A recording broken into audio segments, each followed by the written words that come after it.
ഒരു മാന്യ പ്രേക്ഷകൻ അദ്ദേഹത്തിൻ്റെ പൂച്ചയ്ക്ക് മുടി കട്ട പിടിക്കുന്നതായും അതുപോലെ തന്നെ ഈ പൂച്ചയ്ക്ക് ഹെയർ ബോൾസ് ഉണ്ടാകുന്നതായിട്ടും ഒരു സംശയം പറഞ്ഞിരുന്നു.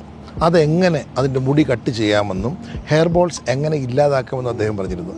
ഹെയർ ബോൾസ് ഇല്ലാതാക്കാൻ വേണ്ടി പൂച്ചകൾക്ക് ഫൈബർ അതിൻ്റെ ഭക്ഷണത്തിൽ അത്യന്താപേക്ഷിതമാണ്. അതുപോലെ തന്നെ ഫൈബർ അങ്ങനെ വാങ്ങിക്കാൻ കിട്ടും. നമുക്ക് ഹെയർ ബോൾസ് ഒഴിവാക്കുന്ന രീതിയിലുള്ള ഫൈബ്രസ് ആയിട്ടുള്ള ഫുഡ്, ഈ ഫൈബർ ഉണ്ടാക്കിയെടുക്കുന്നത് തന്നെ നല്ല ഫൈബ്രസ് ആയിട്ടുള്ള ചെടികളിൽ നിന്നും അതിൻ്റെ ഫൈബർ വേർതിരിച്ചെടുത്ത് ശാസ്ത്രീയമായിട്ട് വേർതിരിച്ചെടുത്ത് അതിനെ ആഹാര രൂപത്തിലാക്കിയാണ് ഈ ക്യാറ്റിൻ്റെ പെറ്റ് ഫുഡ് ഉണ്ടാക്കുന്നത്.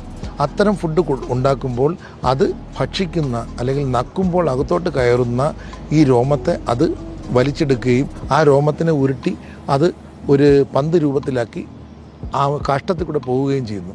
അത്തരത്തിൽ ഹെയർ ബോളിനെ റിമൂവ് ചെയ്യാൻ പറ്റും. ഹെയർ ബോൾ കൂടുതലായിട്ട് ഉണ്ടാകുന്നത് എന്തെങ്കിലും കാരണവശാൽ പൂച്ചകൾക്ക് സ്ട്രെസ് ഉണ്ടാകുമ്പോഴത്തേക്കാണ്. അത്തരത്തിലുള്ള സ്ട്രെസ് ഉണ്ടാകാതെ നോക്കുക എന്നുള്ളത് നമ്മുടെ ഒരു ക്യാറ്റ് പേരൻറ്റിൻ്റെ കർത്തവ്യമാണ്.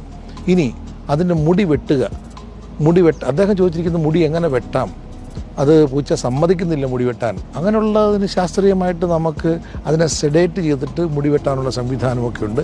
എല്ലാ പ്രൈവറ്റ് വെറ്റിനറി ഹോസ്പിറ്റലുകളിലും അത് ചെയ്യാൻ പറ്റുന്നതാണ്. എൻ്റെ ക്ലിനിക്കിൽ ഞാൻ കൃത്യമായിട്ട് ചെയ്യാറുണ്ട്.